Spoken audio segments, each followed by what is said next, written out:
What is going on, you guys? The Sharks pulled off the overtime win. It's been a little bit of time since the game ended because I had work. This is what happens when you work a little bit at special hours. But so that's why I'm calm. I'm not as emotional. I got it off my chest. The Sharks pulled it off. It was ugly. It was gutsy. It was gritty. All those things you could describe. Really, they actually played all right too. Actually, when I'm watching this, the first period started off really well. They had that penalty kill, and then suddenly a goal happens by Lovejoy. Now, that was one of those plays where Roman Polak just had no business making. I think he really missed the puck or something. It went off his stick and it went in. So it was one of those fluky freak goals that. But then the game gets tied the other way. So thankfully the Sharks were able to counter and get a rebound or whatever you want to call it. They were back in the game shortly after.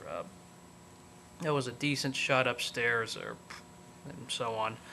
Then in the second period, they played very well once again, but the chances did not turn into goals. It was everything you didn't want. Yeah, I will say Murray was frozen on that goal from Justin Braun. It's like the video game controller back when you played like an SNES. Controller goes out, then you get doomed or you die. Well, that was one of those situations where I think the video game controller fell out of Matt Murray, and he was frozen because of a screen up front. Anyways, yeah, second period, Lovejoy gets another goal. I thought it went off Hornquist, but they played so well in that second period, and they just did not get the goal to happen. So Lovejoy scores with about a minute to go. It's as back-breaking as it gets.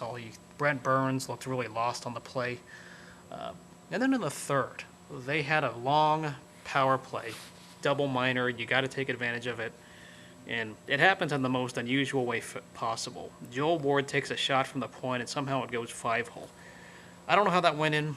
I don't think that was supposed to go in, but the Sharks will take it, and I'll take it as well. That offense was pretty dead that third period, but it is what it is on the odd man rush. So the Sharks tied the game. They went into overtime, and it was intense both ways. Either side could have won that. That was fast-paced. It was your must-watch TV, everything that you want in an overtime game with intense shots, chances left and right. But then there was a little bit of forecheck. Really good forecheck by the Sharks up front, and then Donskoy buries it. You know, we're called Finnish for a reason. There's a lot of Finnish players on this team historically, and a Finnish player takes it to finish the game. So Donskoy, perfect shot, perfect snipe upstairs right over the shoulder, and the Sharks get a win. They've waited all these years to get a win at this level in the competition, and they have more wins than the Capitals, the Blues, the Predators, the Wild, Blue Jackets, Coyotes combined at this level. All those teams some of them have been in the finals, some of them have been swept. The Sharks can say they've avoided a sweep, if anything else. Yeah, there's a lot of work to be done, but the Sharks did play well enough to win this game. I can't question really what I saw out of this one. All these games are being decided by one goal. Martin Jones played lights out, really had to make some big saves, especially in the first. There was that breakaway, that opening for Phil Kessel, and he stopped him 5-hole. That was huge. Martin Jones gets a lot of the credit for this game overall, and Joe Ward has been an amazing player for the Sharks in this run. But as I said, there is a long way to go. I'm not going to go gung-ho and bonkers yet, but a win is a win. I will take it, and I think, the nation wants this to be a series. Let's be real.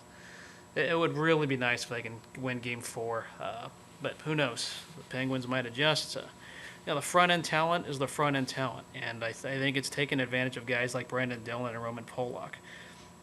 I do think the second pairing of the Sharks is better than the Penguins' second pairing, but it is what it is. I mean, these games have been close, and who knows what can happen after that. But the Sharks took Game 3, and at least on this night, I can be happy for it. We'll see what happens as the series goes on, but hey, it's nice to be one of the last two teams standing, and they're not shut out on the scoreboard. See you guys later.